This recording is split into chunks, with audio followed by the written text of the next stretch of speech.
Guys and girls, unpacking the rental explosion, why it's happening, where it's happening, what is the solution. Stay tuned. We'll talk about it right now.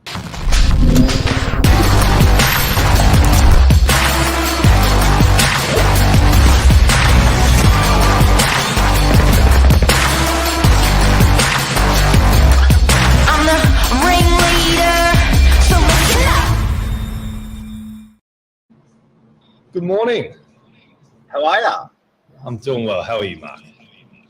Good, thank you. Good, thank you, Mr. SILJIC. The rental explosion. Do you like my explosion in the background? That is an explosion. You know what? It came out of nowhere because, people were, getting interest rates put up on them. COVID. It's just, we were working out our office Christmas party the last 3 years, 4 years, 5 years, and it's just been such a turbulent time for everyone. We had floods, we had fires, we had COVID. There's just been so much to it. And when you look at that rental market, why have the rents increased like they are? Are they going to continue like they are? And it does relate back to a couple of things. And one of the things we're going to talk about is relating back to the trend of being a landlord. And it's at the moment it's a bit uncool to be a landlord. Well, that's the thing. And when you look at rents, like you said, the past 5 years, it's been extremely turbulent. I'd say even more recently, just the past couple of years. But in saying that, before then, the past seemed to be about 8 years. Before that, it was relatively stagnant in terms of rents. It was completely the opposite. It really was just this very, very slow, steady, not much growth at all. And all of a sudden, it just exploded out of nowhere, or it seemed to be out of nowhere. So someone like there's different metrics out there as well. One of the public statements I saw Meriton release was they're increasing their rents across the board. So they're an apartment-only landlord. I think they're sitting on about 3,500 to 4,000 apartments across Australia. And they're sitting. They've mandated a 23% increase across their portfolio. So a lot of landlords are asking us, how much should it be going up? What is the metric? And I am very sensitive about the topic as well, because this is it's tenants' lives and livelihood that we're talking about, and that if it goes up by $30 a week or $50 or $100 a week, that can really change someone's livelihood. And you don't revel or embellish in the fact that the rents are going up, but then on the flip side, you've got landlords that have been impacted, and they rely on that income often. So we've got landlords that have worked their whole life to have a one-bedroom unit paid off, and then in their mind, that one-bedroom unit is going to support them through their retirement as majority all or part of their income, and then that's been very hard, to hold those assets with cost and stuff like that. So it's a real sensitive topic today. Yeah, well, it's really delicate, and that's the thing with anyone that's renting a property, and for our landlords as well. Both mutually rely on each other. So as a landlord, you need tenants obviously there to pay the rent to be able to hold on to the property. And as a tenant, you need a landlord, because if there was no landlords, then there'll be no properties to rent. So both are heavily reliant on each other. And the nature of being what we have in Australia, which is a free market, the government doesn't dictate what rents are set at. It's the market that dictates it. It's landlords, it's tenants, it's what someone's willing to pay, it's what someone's willing to put the property up for lease for. And when you've got those free market flows, when there's these external influences such as interest rates, investors cashing out the market, land tax, all these things here, the amount of people wanting to move to a certain area, that's what pushes these rents up or down. And that's the hardest thing, because right now it's not like landlords are going, I'm putting up my rent on you unfairly, so, and the tenant goes, okay, well, I'm just going to go rent somewhere else. It's happening across the board. Rents are going up absolutely everywhere because tenants, they're pushing it. It's the demand that's pushing it there, and it's the supply on the other end, the lack of, that's pushing it as well. So it's really interesting in terms of, if you just let the market do what it's meant to do, and we can see what's happening now, it's flying up. whether that means there needs to be intervention in between. But if there's government intervention, for example, and they want to stop, let's say renters paying too much, well, you've got to be very careful because you've got to balance it on the other end of, okay, well, for the investors, are they going to be able to hold on to the property as well? And what does that mean for their holding costs? I want to talk more about that why in a second, but just if we pause it for a sec, I do have to take agents out of the equation a little bit.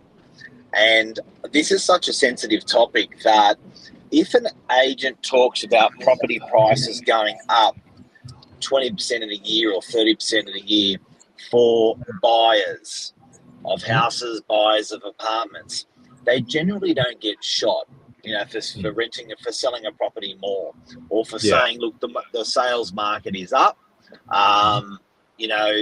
You can sell your property for more. Call me today. Yeah. Now, if an agent does that call out to landlords, the sentiment's very, very different, and that's what we're finding now. That I've seen a couple of agents absolutely nailed and crucified for talking up the rental market, promoting to their landlords that they should be getting more for their rental property, and it doesn't go down well. The reason why I think that is put simply, if you can afford to buy, this is, I think, my guess, the general sentiment out there. If you can afford to buy a property, you're the rich guy out there. You're buying a property, you own the asset, therefore property is going up in prices. Yes, it hurts to buy it, but then you're going to make money on the other end. Versus the renters, the little guy. They're not benefiting at all from it. It's just making it harder for them to be able to pay their way through. And I think that's why the sentiment out there is a lot more delicate around it. Good morning, Luke. Good morning, Alain. If rents don't go up, investors will need to sell. That's your cue. Boom. That's your cue. Yeah. Okay, guys. And as part of our autopsy today, we've done some preparation on what's been trending in the last couple of years, even 10 years. We snapped back to. Can we bring that graph up? Yep. Ready, guys? Okay. Now, guys and girls, in the autopsy of rents and why is this happening? What is happening? What's caused this in the autopsy of rents going up? We've brought up this graph, which is being done by our friends at realeestate.com.au. So these guys have graphed over a 10-year period the black line. And I want to explain the black line. The black line is called investors purchased. Do you want to explain that, Mr. SILJIC? So what they're saying is it's a share of total sales to and by investors. So what this graph is showing on the investor purchase side is between July in 2013 to July 2022, the percentage of investors in the market that are purchasing properties has quite steadily decreased. So we've had about 25% in 2013. Now in 2022, it's dropped down to pretty close to 5%, about 6-7% there, which is a massive, massive drop. And on the flip side, so that's new investors buying into the market, which increases supply of rentals. Spot on. So if there's less investors buying, that means there's less in the rental pool. That means with scarcity, you got to pay more. You got to pay more. If there's less apartments and houses on the market, we're going to break that up in a second. You got to pay more. And then let's talk about the red. Yeah. So on the flip side, we got investors sold. And it's been pretty much, obviously there's the small changes year on year, but it's pretty consistent. The trend is directly the opposite, where investors that were back in 2013, only about 6% of investors were releasing their properties. Now we're finding that's gone up to 25% by 2022. AKA, we have a lot of investors now not buying into the market, and we have a lot of investors exiting the market. So it's a double whammy on both sides. It's a double whammy. Now, if you think that's an aggressive graph of them selling, you wait and see the next 12 months. Because at the moment, we had this discussion yesterday. We went and looked at 7 properties that are coming on the market this week with us. And of those 7, 5 of those were landlords disposing of their property. So I think when life gets a little bit tough for a family and a home, and they own an investment property, they will dispose of the investment property before they dispose of the family home. Correct. If you're disposing of the family home, that's again less properties in that rental pool in the marketplace, which then again leads to rental increases because less out there. So this trend is getting is violent. It is, and this is the thing. Like, I'll go back to Luke's comment here because it's pretty much the crux of it. And we're not saying it's right or wrong, but with these investors here, because mainly driven by increased holding costs. And what are these holding costs? Their interest rates, their land tax, which we've spoken about on other previous occasions. Because all these holding costs have gone up, for an investor to be able to hold on to property, that's what's pushed these rentals up. Now, if these rentals don't go up enough to a certain extent where an investor goes, I'm happy to hold on to this property, they're going to go sell their investment property. They're not going to go buy another investment property. And that dries up, and we're seeing it happen now, like Mark said, and it's drying up all the stock in the rental market, which is also then pushing up rents even higher. And it's this vicious cycle of like, wait, you need to put rents up to stop rents going up? That doesn't seem to make sense. But it's that really delicate balancing act where if an investor can't afford to hold on to the property, it's actually going to make it even worse for renters as well. And we got to try and find that balance so that rents don't keep flying through the roof, but also all the investors don't just cash out. We have no rental properties left. So I think what people have to remember is it's a cycle. And like any cycle, there's been a lot of incentive for first home buyers in the marketplace. There was a huge incentive for investors in the marketplace, but the problem is that was 30 years ago.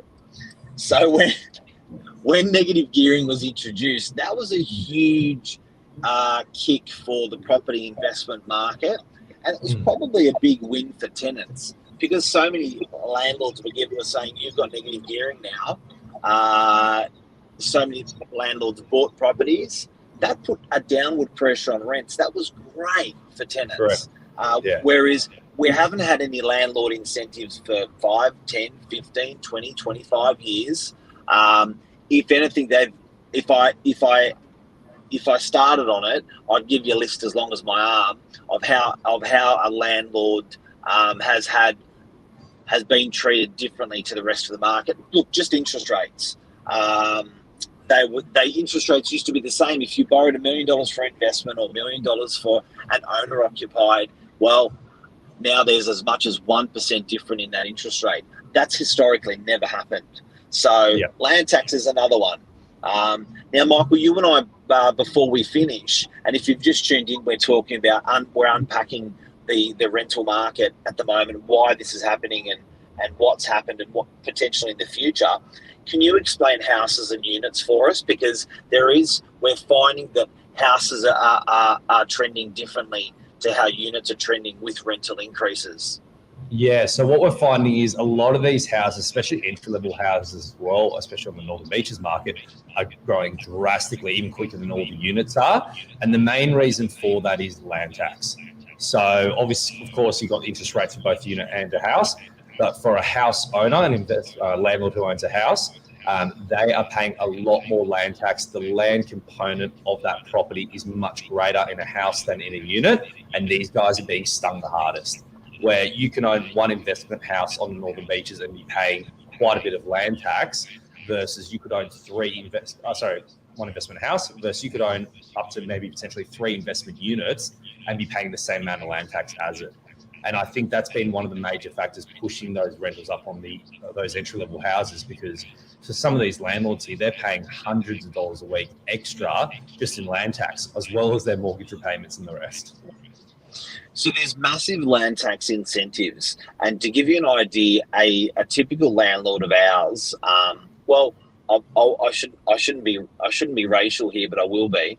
You used to have, in our area, the Italians were programmed and motivated, and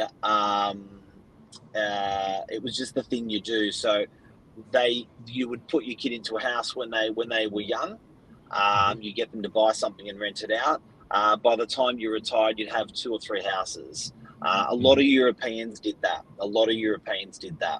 Yeah. That trend's changed, which means those properties are out of the rental pool. So say your land tax on a $2 million house in an area in our suburb is the same land tax bill as probably 3 apartments, which is $5 or $6 million of apartments. So you can have almost triple the amount of value of asset for the same amount of land tax. Now, to bring that back to dollars so people understand, some of these landlords that have a house or two, say 2, would pay about $800 a week to $900, about $800 or $900 a week, or they would pay on their second house $500 a week a year today for land tax.